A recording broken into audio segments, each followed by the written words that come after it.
मखसूस नशस्तों के केस में सुप्रीम कोर्ट के जस्टिस जमाल मंदुखेल का अक्सरियती फैसले पर जुज़वी अपीलें मंजूर करने का फैसला जारी हो गया। जस्टिस जमाल मंदुखेल ने 41 नशस्तें वापस सुन्नी इत्तेहाद काउंसिल के हक में करार दे दी। 41 उम्मीदवारों के बारे में अक्सरियती फैसला इख्तियार से तजावुज़ करार दे दिया। जस्टिस मंसूर के अक्सरियती फैसले में 41 उम्मीदवारों को आज़ाद करार दिया गया था। मखसूस नशस्तों का केस जस्टिस जमाल का जुज़वी अपीलें मंजूर करने का फैसला जारी। मज़ीद इस बारे में डिटेल्स हासिल करेंगे डॉन न्यूज़ के नुमाइंदे उमर बर्नी से। उमर, इस केस में अदालत ने क्या रिमार्क्स दिए हैं?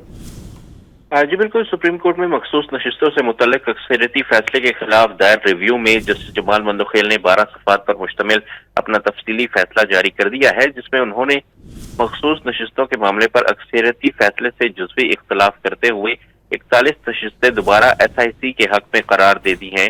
सुप्रीम कोर्ट के मखसूस नशिस्तों केस में जस्टिस जमाल मंदुखेल ने अक्सरियती फैसले पर नजरसानी करते हुए 12 सफ़ात पर मुश्तमिल अपना रिव्यू फैसला जारी किया। अपने फैसले में जस्टिस जमाल खान मंदुखेल ने मखसूस 39 नशिस्तों से मुतल्लिक अपना असल मौक़िफ़ बरकरार रखा, ताहम 41 नशिस्तों के मामले में अक्सरियती फैसले को दुरुस्त करार दिया। फैसले के मुताबिक अदालत के पास ये इख्तियार नहीं था कि वो 41 उम्मीदवारों को आज़ाद करार दे।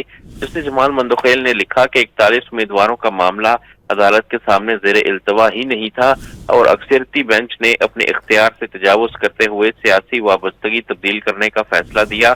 जस्टिस जमाल खान मंदुखेल ने वाज़ेह किया कि अदालत किसी उम्मीदवार की सियासी वाबस्तगी तब्दील नहीं कर सकती। उनके मुताबिक 41 नशिस्तों से मुतल्लिक अक्सरियती फैसला आइन और रिव्यू में तब्दील होने वाले 41 नशिस्तें वापस SIC के हक में करार दें। याद रहे कि जस्टिस मंसूर अली शाह के तहरीर करदा अक्सरियती फैसले में 41 उम्मीदवारों को आज़ाद करार दिया गया था, जबकि 12 जुलाई 2024 के फैसले में इन उम्मीदवारों को ये वक्त दिया गया था कि वो फैसला करें कि किस सियासी जमात में शामिल होना चाहते हैं। जी, उमर बर्नी अपडेट कर रहे थे, बहुत शुक्रिया आपका।